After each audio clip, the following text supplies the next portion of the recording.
पिछले वीडियो में हमने बात की थी आंतरिक ग्रहों की या पार्थिव ग्रहों की या टेरेस्ट्रियल ग्रहों की। अब हम बात करते हैं जो बाह्य ग्रह हैं, जो बड़े ग्रह हैं, जो बाह्य ग्रह हैं, जो जैकोबियन ग्रह हैं, उनकी। वो 4 ग्रह हैं, बृहस्पति, शनि, अरुण और वरुण। ये 4 ग्रह हैं जो बृहस्पति परिवार के सदस्य हैं। तो बृहस्पति की बात करते हैं तो बृहस्पति जो है वो सबसे बड़ा ग्रह है सौरमंडल का। सौरमंडल का सबसे बड़ा ग्रह है वो। और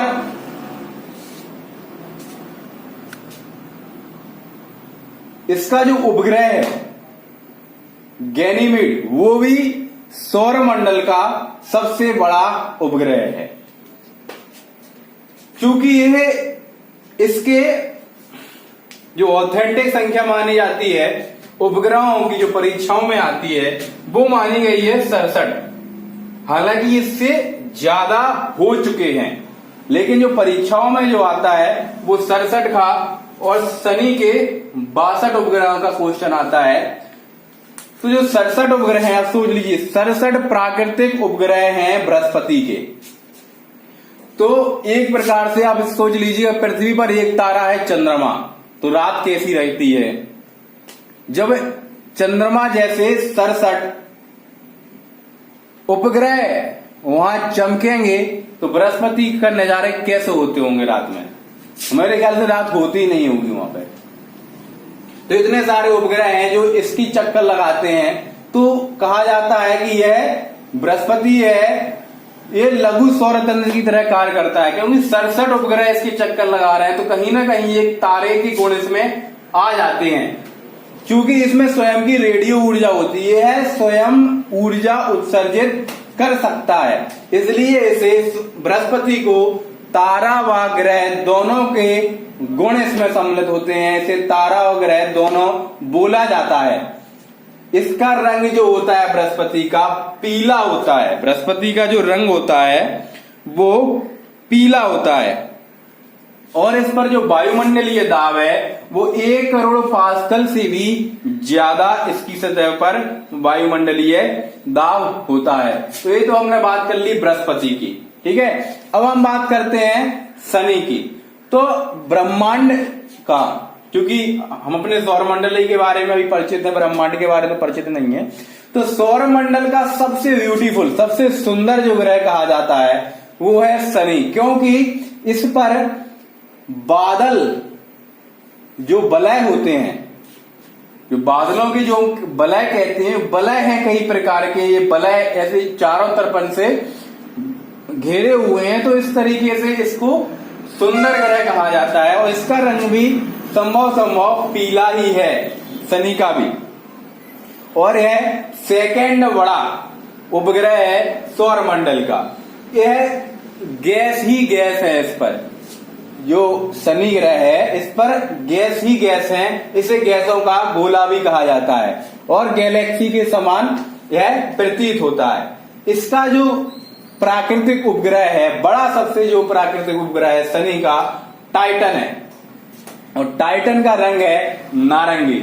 और टाइटन का जितना आकार है उतना ही सूर्यमंडल के, यानी सूर्य के सबसे निकटतम ग्रह बुध के आकार के बराबर है। तो टाइटन का आकार बुध के बराबर हो जाता है। उसके बाद फोवे, एक क्वेश्चन आता है। फोवे शनि का एक उपग्रह है। विशिष्ट क्या है कि यह शनि की विपरीत कक्षा में परिक्रमा करता है। मान लीजिए शनि पूरब से पश्चिम, पश्चिम से पूरब की धुरी पर, दिशा में अपनी धुरी पर घूमता है। तो जो इसके उपग्रह हैं वो भी इसी दिशा में परिक्रमा करते हैं। लेकिन जो फोवे नामक जो उपग्रह है वो उल्टा घूमता है, यानी पूरब से पश्चिम की ओर घूमता है। जैसे सौरमंडल में शुक्र और अरुण घूमते हैं। इसके बाद ये एक सौरमंडल का अंतिम ग्रह है जिसे हम अपनी साधारण खुली आंखों से देख सकते हैं। इसके बाद हम अरुण, वरुण और अन्य जो पिंड हैं सौरमंडल में उन्हें हम नहीं देख पाते। अब हम बात करते हैं अरुण की, यह तीसरा बड़ा ग्रह है। यह तीसरा बड़ा ग्रह है। प्रथम बड़ा ग्रह जो जैकोबियन परिवार है, जो महाग्रह हैं, वो घटते क्रम में दूरी है इनकी। तो जैसे बड़ा सबसे क्या है, बृहस्पति, फिर शनि, फिर अरुण, फिर वरुण, फिर पांचवा आ जाता है अपना पृथ्वी, फिर शुक्र, फिर मंगल और बुध। ये घटते क्रम है आकार में। तो हम अरुण की बात करते हैं, सॉरी। तो इसका रंग है हरा रंग है। और इसे किसने खोजा था? हर्शेल ने।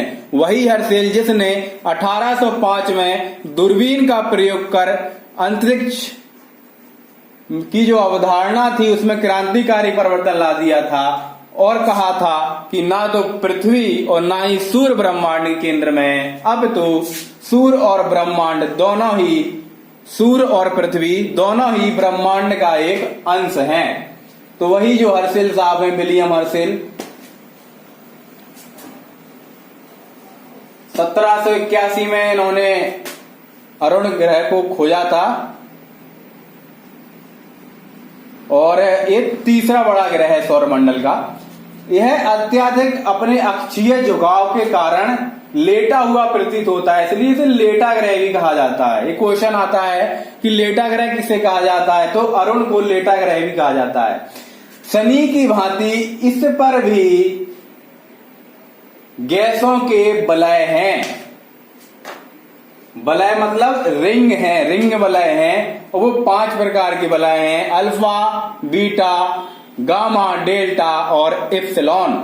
ये 5 प्रकार के वलय भी क्वेश्चन आता है कि अल्फा, बीटा, गामा, डेल्टा और एप्सिलॉन जो वलय हैं वो किस ग्रह पर उपस्थित हैं, तो अरुण पर उपस्थित हैं। इसके 27 उपग्रह हैं। तो पहले नंबर पे जो उपग्रह में था बृहस्पति, दूसरे पे शनि 62 और तीसरे पे 27 अरुण, चौथे पर आ जाएगा वरुण। तो शुक्र की भांति ये भी पूरब से पश्चिम की ओर अपनी धुरी पर घूमता है और सूर्य की परिक्रमा करता है। ये तो एक क्वेश्चन आता है कि जो उल्टी धुरी पर घूमने वाले ग्रह हैं उनका नाम क्या है, तो अरुण और शुक्र उल्टी धुरी पर घूमते हैं। जो अरुण जो ग्रह है, ध्रुवों पर सबसे ज्यादा सौर प्रकाश अरुण के ध्रुवों पर ही पाया जाता है। मतलब सबसे ज्यादा जो सौर प्रकाश, जो सूर्य का प्रकाश ठहरता है, वो ध्रुवों पर पाया जाता है। किसके? अरुण के। तो अरुण के बारे में मोटी मोटी बातें हो गई। हम बात करते हैं वरुण की।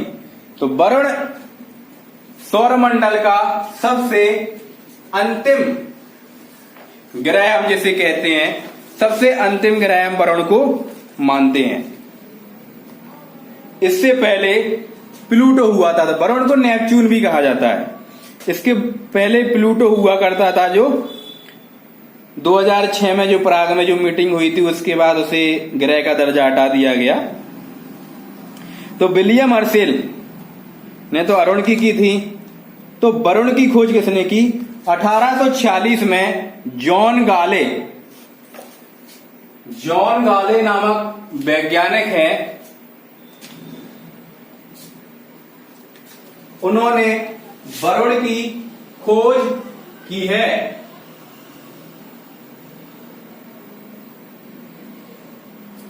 में 1846 में जॉन गाले ने वरुण की खोज की। इसका रंग भी हल्का पीला प्लस हरा। अगर क्वेश्चन आता है हरा तो अब हरा पर ज्यादा विश्वास कीजिए।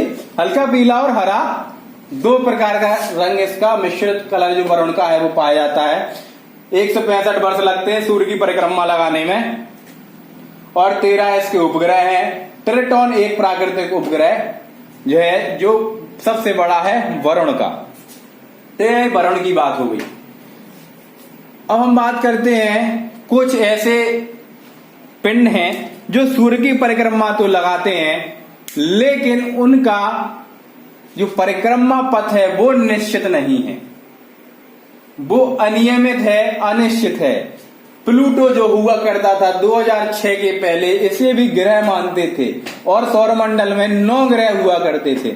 लेकिन 24 अगस्त 2006 को प्राग में इंटरनेशनल एस्ट्रोनॉट्स यूनियन की जो बैठक हुई, उसमें यह कहा गया कि जो प्लूटो जो पिंड है, जो पहले ग्रह माना जाता है, इसकी अपनी स्वयं की कक्षा नहीं है। सूर्य की परिक्रमा तो करता है, लेकिन इसकी स्वयं की कक्षा नहीं है, यह वरुण की कक्षा में प्रवेश कर जाता है। इसलिए इसको ग्रह की उपाधि से हटा दिया गया, ग्रह का दर्जा इससे छीन लिया गया। प्लूटो की तरह कुछ और पिंड हैं जो सूर्य की परिक्रमा करते हैं, लेकिन इनका कोई निश्चित परिक्रमा पथ नहीं है। जेमा, इरिस, सेरॉन और क्लाइटेम्बेग, ये 1930 में खोजा गया था। क्लाइटेम्बेग ये भी प्लूटो की तरह ही सूर्य की परिक्रमा तो करता है, लेकिन इनका कोई निश्चित और नियमित पथ नहीं है। इन्हें बौने ग्रह की श्रेणी में रखा गया है। इन पिंडों को बौने ग्रह की श्रेणी में रखा गया है। तो इस प्रकार से हमने देखा कि सौरमंडल के ग्रहों के बारे में हमने देखा। अगर ग्रहों की हम बात करें तो सबसे पहला सूर्य, सूर्य के बाद बुध आता है, शुक्र आता है, पृथ्वी, मंगल, फिर बृहस्पति, शनि, अरुण, वरुण।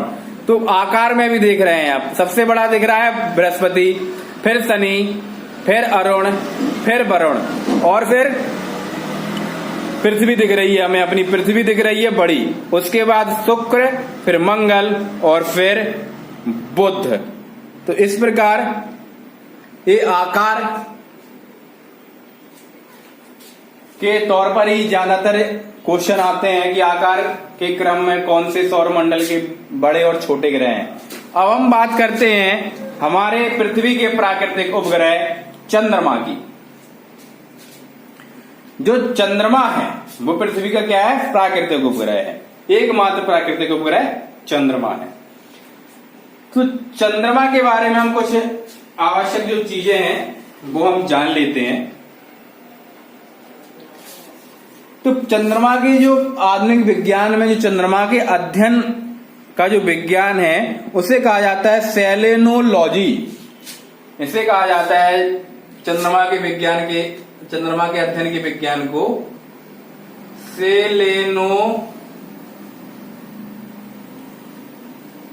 सेलेनोलॉजी इसे कहा जाता है। और चंद्रमा पर धूल के मैदान है। क्या है? धूल के मैदान है। जो कृत्रिम उपग्रह जो भेजे गए यहां से, हमारे चंद्रयान फर्स्ट, चंद्रयान सेकंड, जो नासा के भी जो भेजे गए हैं, मून इम्पैक्ट वगैरह, तो उन्होंने पता लगाया कि चंद्रमा पर क्या है? धूल के मैदान है। धूल के मैदान है जिन्हें कहा जाता है शांति सागर। और ये कहां पे स्थित है? चंद्रमा के पिछले साइड, पिछले हिस्से पर, जहां अंधेरा छाया रहता है, वहां ये धूल के मैदान है। उसके बाद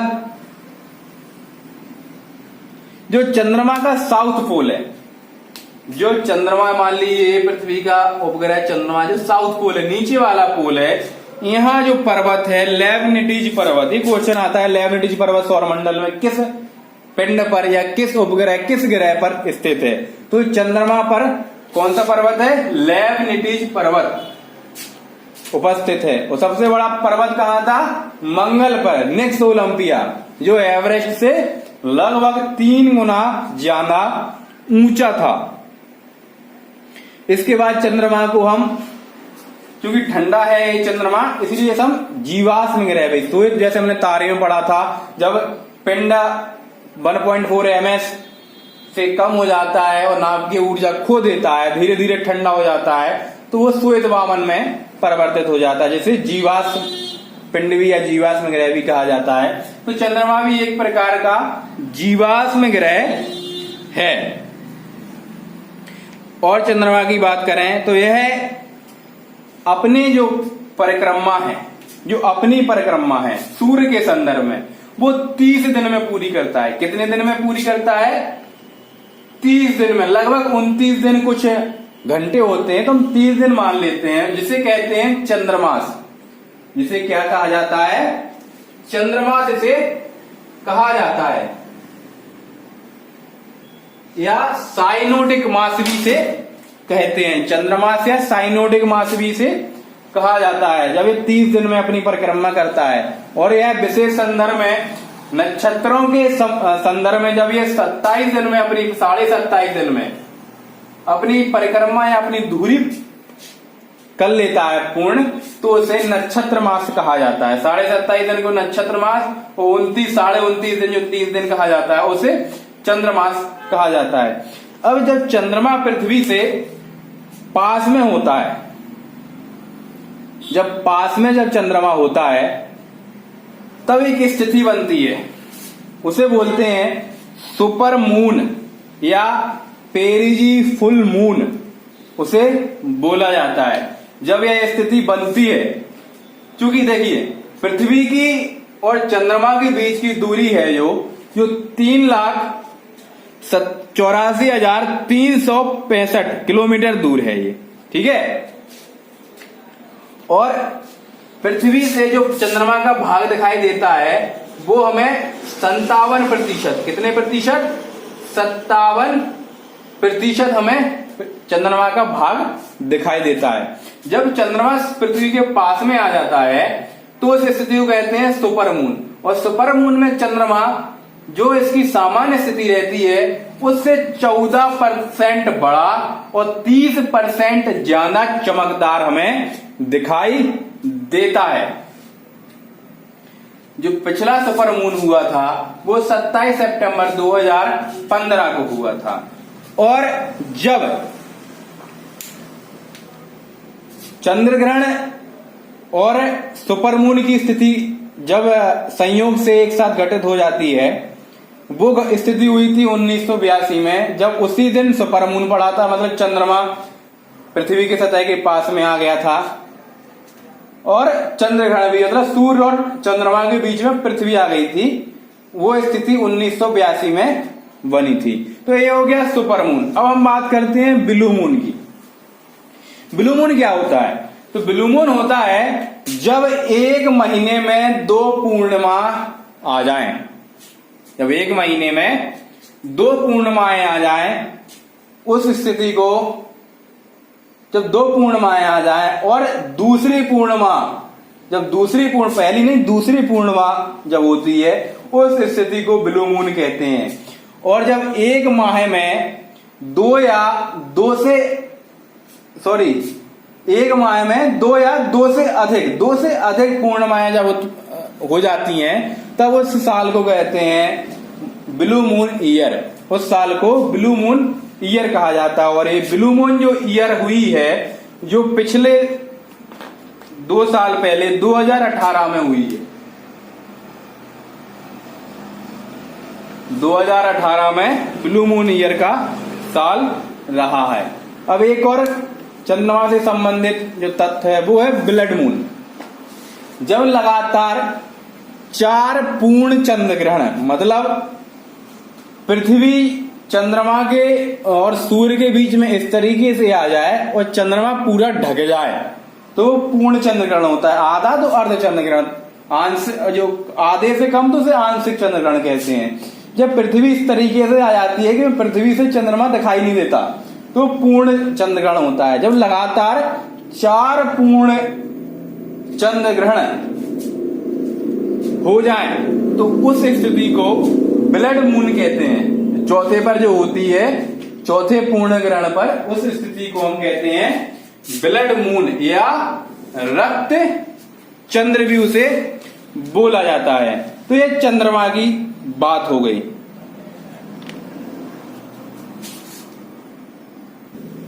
और 2015 का जो साल रहा है वो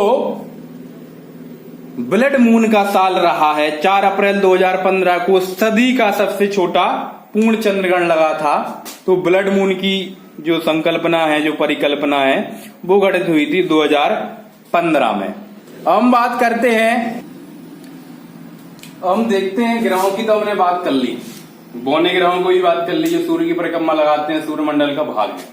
अब कुछ ऐसे पिंड भी हैं जो सौर मंडल का भाग कहे भी जा सकते हैं और नहीं भी कहे जा सकते हैं।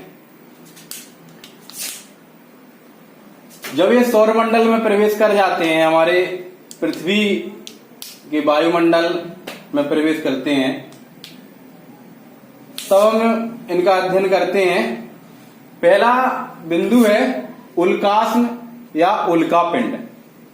ये जो आकाशीय पिंड है ये धूल और गैस के घने पिंड होते हैं, और जब ये पिंड आकाशीय ये पिंड पृथ्वी के वायुमंडल में ये पिंड है, और जब ये पृथ्वी हो गई, पृथ्वी का ये वायुमंडल है, जब इसमें प्रवेश करते हैं तो ये घर्षण के कारण, विकिरण का जो घर्षण होता है उसके कारण जलते हुए हमें दिखाई देते हैं, चमकीले हमें दिखाई देते हैं।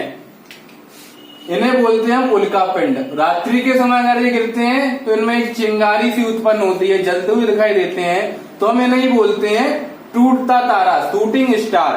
तो शूटिंग स्टार तारा नहीं टूटता, जबकि ये पिंड है, छोटे छोटे आकाशीय पिंड है, जब ये पृथ्वी के वायुमंडल में प्रवेश कर जाते हैं तो ये घर्षण के कारण चमकदार दिखाई देते हैं। दिन में तो सूर्य के प्रकाश के कारण हमें दिखाई नहीं देते, रात में अंधेरे में जब ये दिखाई देते हैं चमकदार, बहुत तेजी से जाते हुए दिखाई देते हैं, तो यही उल्का पिंड है, जिन्हें हम अपनी सामान्य भाषा में टूटता तारा भी कहा जाता है। जब ये पिंड पृथ्वी के धरातल पर आ जाते हैं और टूटकर नष्ट हो जाते हैं, तब उन्हें कहते हैं उल्कास्म।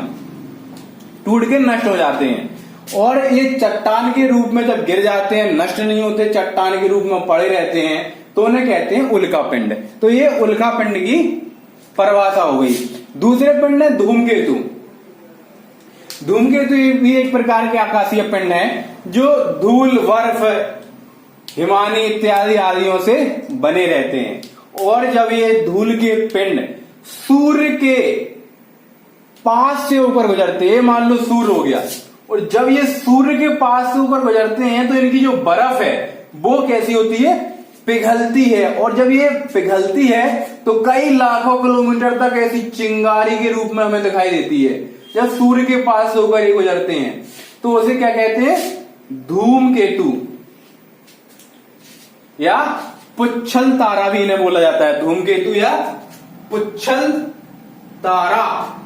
पुच्छल तारा ऐसे इसलिए बोलते हैं क्योंकि ये भी तारे के समान चमकीले दिखाई देते हैं रात्रि के समय, क्योंकि इनकी बर्फ पिघलती है तो ये बाहर की ओर ऐसे एकदम निकलते हैं, तो एक आग के रूप में हमें ऐसा दिखाई देती है, तो लंबी पट्टी चल रही है, हो जाती है पट्टी।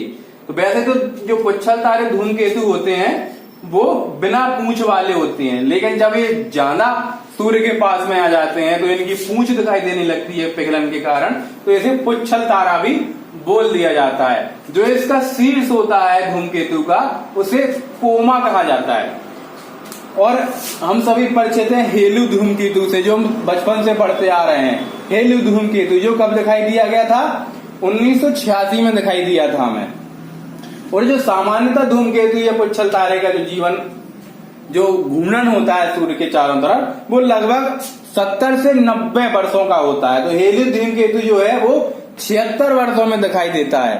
तो 1986 में दिखाई दिया था, 76 1962 में हमें फिर दिखाई देगा। तो ये हो गई धूमकेतु की बात, ये होगा प्राकृतिक पिंड। अब कुछ ऐसे पिंड हैं जो मानव द्वारा स्थापित किए गए हैं, जिन्हें बोलते हैं हम कृत्रिम उपग्रह। ये भी सौर मंडल में उपस्थित हैं, जो किसी पिंड के या ग्रह के या उपग्रह के की जानकारी के लिए छोड़े जाते हैं। तो दो प्रकार के कृत्रिम उपग्रह होते हैं। एक तो होते हैं ध्रुवीय उपग्रह, ध्रुवीय सूर्य समतल उपग्रह, जैसे इंग्लिश में पोलर ऑर्बिट बोलते हैं ध्रुवीय उपग्रहों को, और भूस्थितिक जियो स्टेशनरी, ठीक है, ये भूस्थितिक होते हैं। तो हम ध्रुवीय की बात करें तो ध्रुवीय जो उपग्रह होते हैं वो इस प्रकार छोड़े जाते हैं कि जो पृथ्वी की जो ध्रुव हैं उनके ऊपर से गुजरे। जैसे मान लीजिए एक ध्रुवीय ये उपग्रह है, कोई सा भी हो सकता है, ये इस प्रकार से ये पृथ्वी के पीछे से इस प्रकार से पृथ्वी की परिक्रमा करता है और एक निश्चित स्थान पर, जैसे मान लीजिए भूमध्य रेखा है, ये अधिकतर क्योंकि पृथ्वी पश्चिम से पूरब की ओर घूर्णन कर रही है, तो ये कोशिश की जाती है कि इन्हें इस पूरब में इन्हें स्थापित किया जाए, पूरब की दिशा में इन्हें स्थापित किया जाए। और इनका जब ये पृथ्वी के जिस भूभाग के ऊपर से गुजरते हैं उसे बोलते हैं स्वाथ। मान लो ये उपग्रह है, ये पृथ्वी के ऊपर से यहां से ऐसा गुजर रहा है, तो पृथ्वी पर जितनी ये पट्टी बन रही है इसकी ऊपर से गुजर रहा है, उसे बोलते हैं स्वाथ। स्वाथ बोलते हैं उस पट्टी को। ये भी क्वेश्चन आता है। ये कितनी ऊंचाई पर, पृथ्वी की कितनी ऊंचाई पर स्थापित की जाती है? 600 से 1100 किलोमीटर की ऊंचाई पर। और इनका ये जो एक घूर्णन होता है वो कितना होता है? 24 घंटों का एक इनका घूर्णन होता है। और ये जो भूमध्य रेखा है, लगभग सभी ध्रुवीय उपग्रह 9 से 10 के बीच में भूमध्य रेखा को क्रॉस करते हैं, भूमध्य रेखा के ऊपर से गुजरते हैं। ये तो हो गई ध्रुवीय उपग्रहों, कृत्रिम उपग्रहों की बात। अब आती है भूस्थैतिक उपग्रहों की बात। तो भूस्थैतिक जो उपग्रह होते हैं वो पृथ्वी से लगभग 36,000 किलोमीटर की ऊंचाई पर स्थापित किए जाते हैं।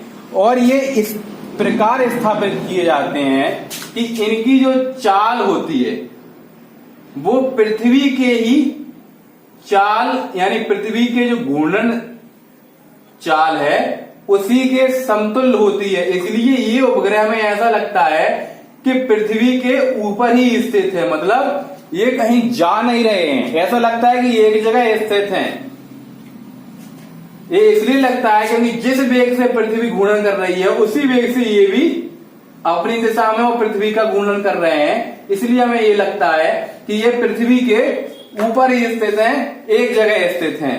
पूरी पृथ्वी को कवर करने के लिए हमें 3 भूस्थैतिक उपग्रहों की आवश्यकता पड़ती है। तो ये हो गया कृत्रिम उपग्रहों के बारे में। इस प्रकार जो सौरमंडल था, जो सौरमंडल के बारे में जानना था, ग्रह हो गए, क्षुद्र ग्रह हो गए, बौने ग्रह हो गए, आकाशीय पिंड, उल्का पिंड, धूमकेतु या पुच्छल तारा हो गए, और ऑर्बिट मतलब कृत्रिम उपग्रह हो गए। इन सब के बारे में हमने जान लिया है। अगले जो वीडियो होगा उसमें हम पृथ्वी और पृथ्वी की संरचना के बारे में बात करेंगे।